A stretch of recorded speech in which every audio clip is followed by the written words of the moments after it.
ज़ैगम साहब आपकी तरफ आऊंगी। सवाल कुछ मुख्तलिफ अंदाज में जो हसन साहब से रखा था कि मैं नविश्ता दीवार की बात कर रही थी कि हम सीखते क्यों नहीं हैं। 58(2)B थी या 62(1)F था। मुंतखब असम्बलियाँ बरतरफ हुई या वज़ीर आज़म को भेजा गया। अब इंतखाबात से पहले एक सियासी जमात अपने इंतखाबी निशान से महरूम हो रही है।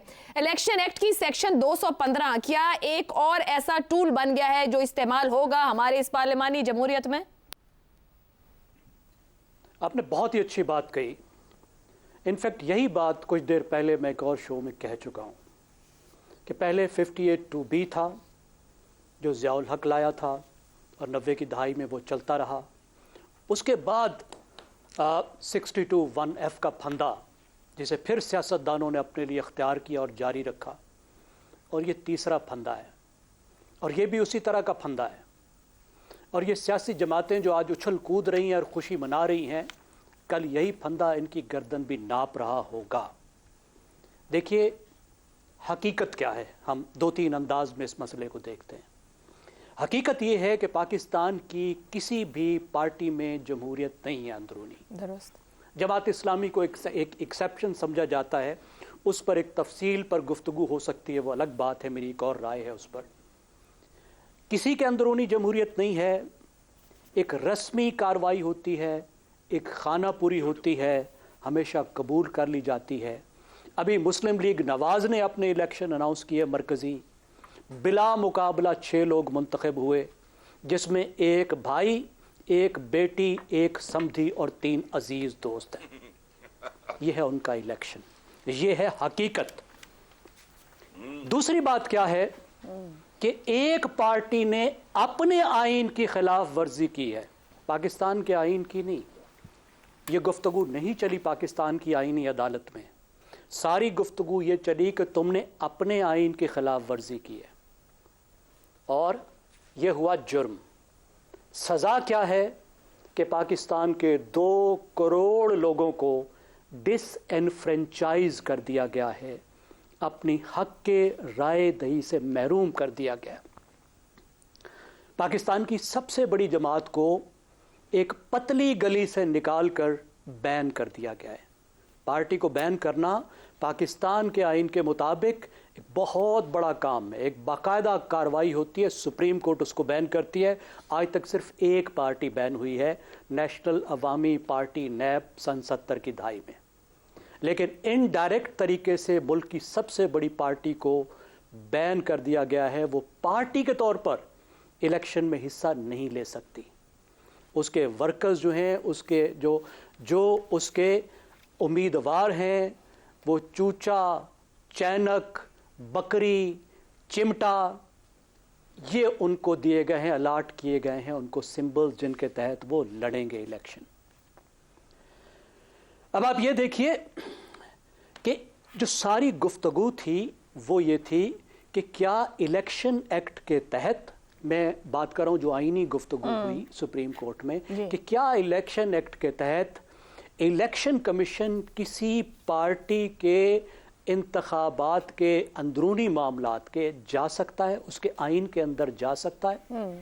और ये बहस पहली दफ़ा हुई और पहली दफ़ा एक पार्टी को उस पर पकड़ा गया। अब मुझे बताइए, उसी तरह है ना जिस तरह 62(1)F ज़ियाउल हक ने बनाया था, लेकिन याद अब आया साकिब निसारों को कि ओहो ये भी पड़ा है और इसके जरिए से भी वज़ीर आज़म को हम निकाल सकते। दुरुस्त हो गया। मुस्लिम लीग नून की रहनुमा मरियम नवाज ने इंतखाबी मुहिम में फाल होते हुए आज ओकाड़ा में बड़े जलसे से खिताब किया। मरियम नवाज ने कहा कि आज नवाज शरीफ और अवाम पर जुल्म करने वाला एक एक जालिम चुन चुन कर अपने इबरतनाक अंजाम को पहुंच रहा है और ये इंतकाम उनसे मुस्लिम लीग नून नहीं, कुदरत का निज़ाम ले रहा है। उनका कहना था कि कुदरत की अदालत ने पाकिस्तान और नवाज शरीफ पर होने वाले जुल्म का आज खुद नोटिस ले लिया है। मरियम नवाज ने कहा कि किस तरह ये बुज़दिल दुम दबाकर जूतियां छोड़कर भागे हैं, इस्तीफे पर इस्तीफा आ रहा है, बड़ा शोर मचा रहे हैं कि हमारा इंतखाबी निशान हमसे वापस ले लिया गया है। आपसे किसी ने कोई निशान वापस नहीं लिया। कौन सा निशान? इमरान खान का नाम लिए बगैर मरियम ने कहा कि तुम्हारा इंतखाबी निशान वो डंडा था जो तुमने अपने हाथ में पकड़ा हुआ था, वो डंडा जो तुमने पाकिस्तान की रियासत पर चलाया, पाकिस्तान के अवाम की रोटी पर चलाया। चीफ ऑर्गेनाइजर मुस्लिम लीग नून का कहना था कि तुम्हारा इंतखाबी निशान वो घड़ी होना चाहिए था जो तुमने चोरी की है, या वो पेट्रोल बम होना चाहिए था जो तुमने चलाया। उनका कहना था कि एक दहशत गर्द जमात को सियासी जमात का इंतखाबी निशान नहीं मिल सकता। मरियम नवाज ने कहा कि इसको लाडलेपन की आदत थी, इसको आदत थी कि उमर अता बंदयाल जैसे बदनामे ज़माना चीफ जस्टिस की अदालत में जाता था तो वो कहता था कि गुड टू सी यू। इसको सहूलतकारी की आदत थी। उनका कहना था कि अब सहूलतकारी रही और ना वो सहूलतकार रहे। तवक्को के ऐन मुताबिक मरियम नवाज की तनकीद की तोपों का रुख बानी PTI की जानिब ही था, मगर क्या बल्ले के निशान से महरूमी के बाद भी मुस्तकबिल के बारे में ठोस प्रोग्राम और मसाइल का हल पेश करने के बजाय नून लीग की सियासत का महवर इंतखाबात तक सिर्फ PTI पर तनकीद ही रहेगा? इसी पर गुफ्तगू करेंगे। पैनल से सवाल इस तरह से, नवाज शरीफ के एम्पायर अवाम हैं, चौथी मर्तबा भी उनको इख्तिदार दिलाएंगे मरियम नवाज। एक तरफ अदालती और कानूनी रिलीफ, दूसरी तरफ मुकदमात, गिरफ्तारियां, इंतखाबी निशान से महरूमी। क्या नवाज शरीफ के एम्पायर अवाम ही हैं? हसन निसार साहब। पहले तो मैं 2 ज़रा फालतू जुमले बोल लूं आपकी इजाज़त से। मैं जैगम साहब को एक बहुत उम्दा जर्नलिस्ट समझता था, आज पता चला ये शायरी भी कर लेते हैं और शायरी बहुत साइंटिफिक। थैंक यू जैगम साहब। दूसरा शुक्रिया अबसार साहब का, जिन्होंने सकूते ढाका का जिक्र करके मेरी मुश्किल आसान कर दी। अब चलते हैं मरियम बेगम की तरफ। अच्छा, ये जो कुछ है वो तो बिल्कुल इट इज ऑल हम्बक। अंग्रेजी का ये लफ्ज मुझे याद आ गया भूला हुआ। All this is rubbish and humbug. इल्ज़ाम जो है कि एम्पायर अवामी है, वो मैं सदके जावा, बात दुरुस्त है। जैसे अवाम वैसा ही इल्ज़ाम। जो बंदे चौथी दफ़ा बनाएंगे नहीं, 4 बार आगे शहबाज शरीफ था, 4 बार तो बन चुके हैं। ऐसे अवाम के साथ ऐसा ही होना चाहिए। अच्छा, अब इसमें कहानी, ये सारा सवाल एक चीज के गिर्द घूमता है, क्या अवाम एम्पायर हैं? अवाम की औकात पे, इनकी हैसियत पे, इनकी ज़ात पे। तनवीर जिलानी मरहूम मेरा एक दोस्त था, उसका शेर सुने सकूते ढाका पे। वो was crying like a child. उसने सकूते ढाका पे लिखा था, आयशा बीबी जी, गौर से सुनना जी, समझ ना आए तो बाद में पूछ लेना। गली गली में हुआ मेरी हार का ऐलान, गली गली में हुआ मेरी हार का ऐलान, मेरी हार का ऐलान। ये कौन जाने कि मैं तो बिसात पर ही ना था। अवाम ने एम्पायर क्या होना है? एम्पायर शम्पायर तो छोड़ो, ये बेचारे तो कभी हकीर तरीन मोरे भी नहीं रहे। वो अभी मार रहे हो तो मुंशी रखे हुए हैं इन्होंने, इनको तो पता भी नहीं होता ये बात क्या कर रहे हैं। लेट मी अश्योर यू, किसी बुलाओ किसी हॉल में, 20 में कोई एक मौजूद देखे कहो 5 मिनट बोल। गूंगे लोग हैं ये, मुंशी रखे हुए हैं, वो मारते हैं अपना। उन्होंने अपनी नौकरी करनी होती है, अपने जॉब शॉब कर रहे होते हैं, अपना रिस्क उन्होंने हलाल करना होता है या हराम करना होता है, जो भी होता है। अवाम का तो रोल ही कोई नहीं 75 साल में। इसीलिए अवाम रोल रहे हैं और इसीलिए मुल्क रोल रहा है। अवाम ही मुल्क होते हैं, अगर वो रोल रहे हैं तो मुल्क रोल रहा है। बाकी जो हो चुका आपके सामने, ये बड़ा कमाल का इन्होंने बीच में जो डाला है ना, सकूते ढाका, तो अवाम शवाम कोई नहीं है, ये जहालत ज़दा एक जुमला था। तो इसके लिए भी जिम्मेदार तो फिर यही ठहरे। सर अबसार साहब, मैं आपकी तरफ आऊँगी।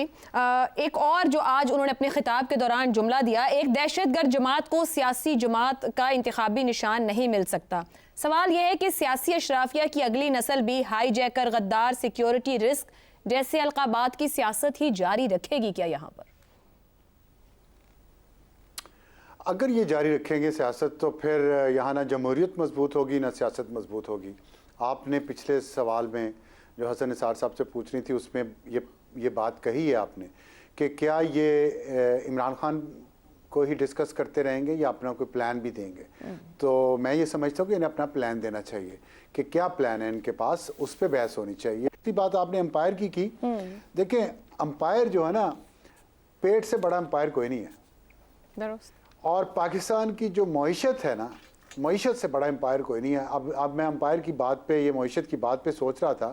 آپ امریکہ دنیا کی سب سے بڑی معیشت ہے, جاپان دوسری بڑی معیشت ہے, برطانیہ, جرمنی, ناروے, جتنے اسکینڈینیوین کنٹریز ہیں, ان سب کو اٹھا کے دیکھ لیں, انگلینڈ, یہ جمہوری ملک ہے اور وہاں ووٹ کا فیصلہ معیشت پہ ہوتا ہے, پیٹ پہ ہوتا ہے کہ کتنے پیسے مجھے بلوں میں دینے پڑتے ہیں, کتنے پیسے مجھے پیٹرول پہ دینے پڑتے ہیں, کتنے پیسوں کی میری گروسری آتی ہے ہر مہینے. اس پہ لوگ فیصلہ کرتے ہیں کتنی میرے پاس. افسر صاحب قطع کلامی کی معذرت, مگر ہمارے ہاں معیشت پر نہیں ہوتا. ہم نے تو اپنی معیشت کی حال دیکھ لی پچھلے سال ہم کہاں تھے, ڈیفالٹڈ ہم تھے جہاں ہم کھڑے ہوئے تھے, اور ایک بڑی گونج رہی ہے ہمارے ہاں تو امپائر کی انگلی کی. تو واقعی ہمارے ہاں معیشت پر اور عوام کے پیٹ کے حساب سے ہی امپائر ہوتا ہے. بس مسخرے اور جوکروں کے ہاتھ میں ہماری سیاست ہوگی تو یہی ہوگا نا کہ امپائر اور امپائر بھی بہت خوشی سے اپنی انگلی کھڑی کر لیتے ہیں. تو یہ امپائروں کو بھی سوچنا چاہیے اور سیاستدانوں کو بھی سوچنا چاہیے کہ کیا پوری قوم کو انگلی کے اشاروں پہ نچانا ہے یا کہیں اور بھی چلنا ہے, کہیں معیشت میں بھی کوئی کام کرنا ہے, کہیں اس ملک کی سمت درست بھی کرنی ہے. یہ سوچیں یہ لوگ. اور یہ بڑا اچھا آپ نے سوال کیا کہ یہ سوچیں. جو بھی آتا ہے تبدیلی کا نعرہ لے کے یا اس ملک کی حالت بدلنے کے نعرے پہ, وہ صرف امپائر کی طرف کیوں دیکھتا ہے اور امپائر کیوں آوازیں دیتا ہے, وہ لوگوں کو پیٹ کو آواز کیوں نہیں دیتا. اصل امپائر تو وہ ہے, اصل امپائر تو معیشت ہے, اس پہ کیوں نہیں فوکس کرتے, کیوں نہیں کہتے کہ ہم معیشت ٹھیک کریں گے, ہمارے پاس یہ پروگرام ہے, یہ پلان ہے, سوائے اس کے ایک دوسرے کے خلاف نعرے لگاتے رہیں, ایک دوسرے کو بدنام کرتے رہیں, ایک دوسرے کا منہ کالا کرتے رہیں. تو منہ کالے ہو چکے, سب کیا بس کریں اب ایک دوسرے کا منہ کالا کرنا. اب کچھ معیشت کی, کچھ پیٹ کی بات کر لیں جیسے پوری دنیا کر رہی ہے, اور جو ترقی کر گئی ہم سے بہت آگے نکل گئے ہیں. ہم تو پیچھے رہ گئے اور ہمارا مقابلہ تو اس وقت افغانستان سے ہو رہا ہے اور اس میں بھی ہم پیچھے رہ گئے. بالکل درست.